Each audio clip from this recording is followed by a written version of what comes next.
There are two brains in the body, as is known.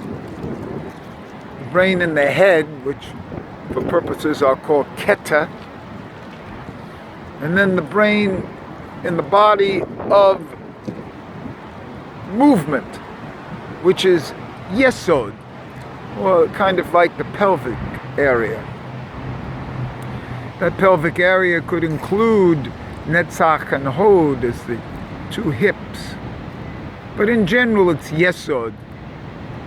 And it's the kind of like the body brain, the stomach brain, the sexual brain, things like that. It's a little bit more of intuitive movement, without thinking. How you get out of a way of a car, it's kind of like life-preserving energy. And that life-preserving energy is down at El Chai, at the name Chai of life, and the whole idea of Yesod and the bris and the fundamental aspects of Judaism. And a strange gematria of Keta, 620, and Yesod of 80 is 700, and that's the name Shet. Those are my initials, by the way. The third son of Adam and Eve. And kind of like the foundation. And so it's a combination of these two brains, and we all know that. Now, this is a school over here, that I play on the walls in the park near this school. And those schools are more concerned with the head brain. All those classes are the head brain. And then their little park here that they're next to, they come out for some field stuff. But that's the body brain. That's the movement brain. And back in the old days, we'll talk about the gymnasiums of Greece. They used to do their education in the same place. In other words, they used to do their intellectual work out in the fields with the body brain.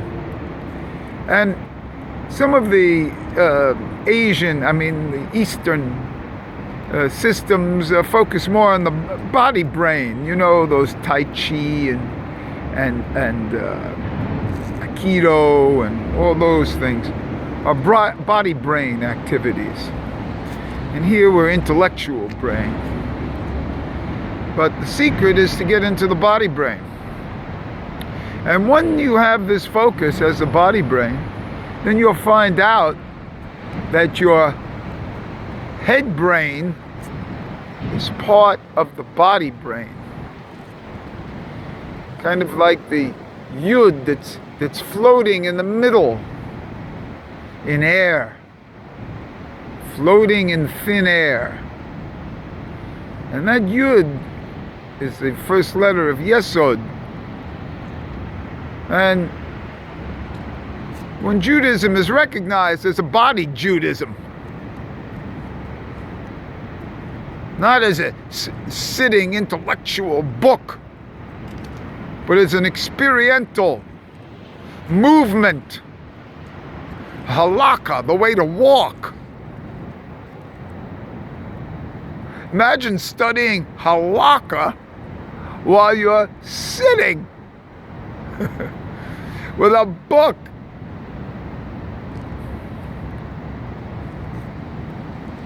And that's how we've gotten, by the way, how people walk down the street with looking at their cell phones, because they're so used to sitting and reading, stuff like that. Even when they're walking, when they're in activity, they have to be focused like on a page. Something in their hands to read, to look, rather than experiencing the feel. When I'm doing this, I can't experience the feel. I can't experience the field while I'm looking and typing.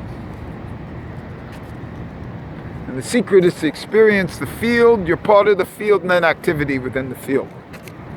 And that's it.